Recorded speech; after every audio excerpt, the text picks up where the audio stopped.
Hello guys, welcome back to another episode on Quick Tech.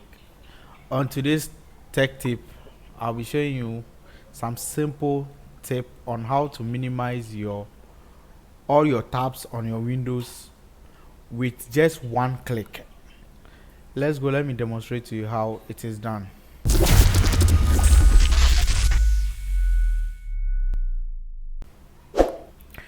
Please, and if you like this video, don't forget to give me a subscribe and hit on the notification icon below.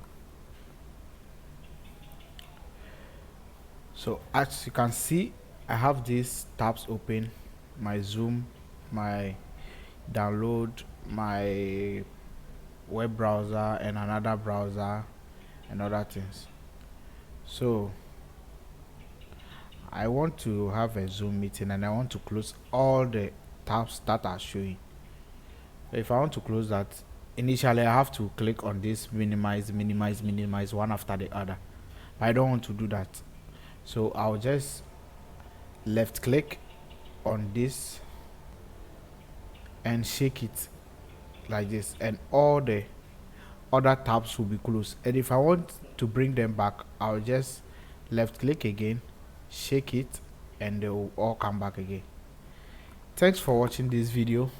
It's your boy Quick Tech. Don't forget to subscribe and follow me on my IG page for behind the scenes. Thank you. I'm out. See you in the next video.